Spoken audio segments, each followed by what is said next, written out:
Saya Fikayatul Alia. Saya Tikus Rina. Kami di sini akan membahas tentang stres, Manajemen stres dan keselamatan kerja. Selamat menyaksikan. Dadah. Penyebab stres kerja. Yang pertama, tak bisa menahan emosi. Jika kita kesulitan menstabilkan emosi, maka tandanya kita sedang stres. Yang kedua, konflik dengan rekan kerja. Perselisihan di tempat kerja menimbulkan konflik antar karyawan. Konflik yang berkepanjangan akan meningkatkan stres dan pekerjaan sehingga tidak optimal. Selanjutnya, kewalahan ketika ada tugas baru. Sementara tugas lainnya belum terselesaikan. Jika hal ini terjadi terus-menerus, maka akan menjadi stres. Solusinya dengan memprioritaskan tugas yang diselesaikan terlebih dahulu. Selanjutnya, pemberitahuan di luar jam kerja. Misalnya kita sedang berlibur, tetapi atas memberi pekerjaan di luar jam kerja. Hal ini menjadi faktor penyebab dari stres. Selanjutnya, akibat stres kerja. Yang pertama, secara fisiologis. Stres ini dapat menimbulkan gejala seperti sakit kepala, pusing, mengantuk, dan tidur tidak teratur. Yang kedua, secara psikologis, yang meliputi kesedihan, depresi, mudah menangis, mudah tersinggung, gelisah, dan cemas. Selanjutnya, hilangnya kepercayaan terhadap orang lain dan mencari-cari kesalahan orang lain atau menyerang orang lain.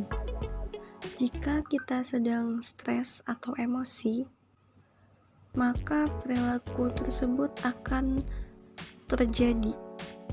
Selanjutnya, strategi mengatasi stres kerja.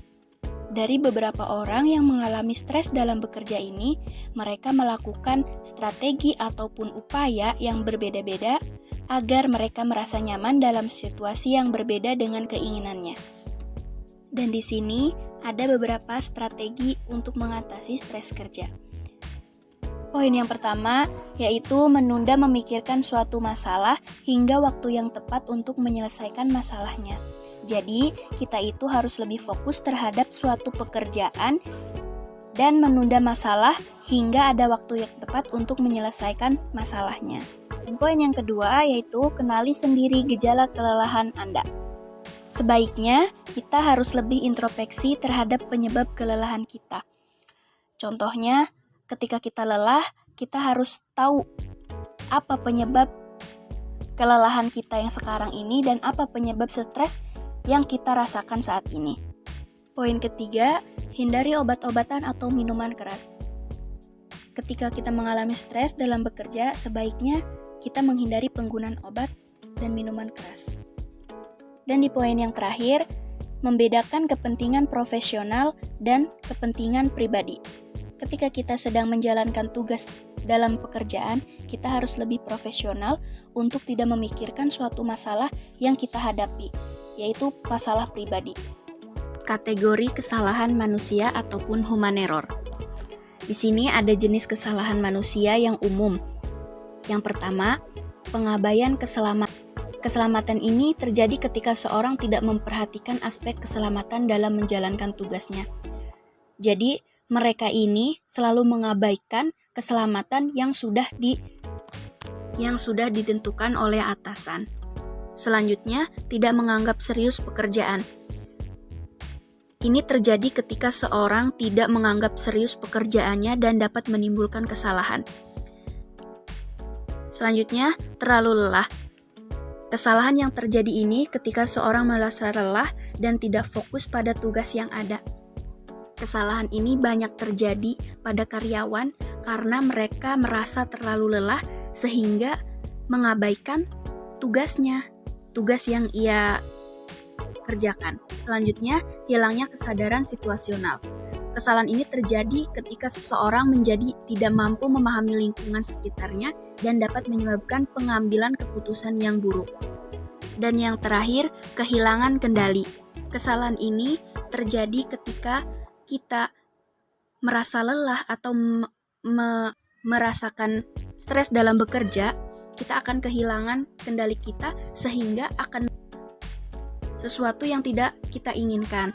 Contohnya ketika kita sedang stres ataupun memiliki masalah, jika kita kehilangan kendali ketika kita mengendarai mobil atau mengendarai kendaraan lainnya, dan sehingga kita itu tidak fokus untuk mengendarai, sehingga terjadilah kecelakaan ataupun error dalam konteks organisasi.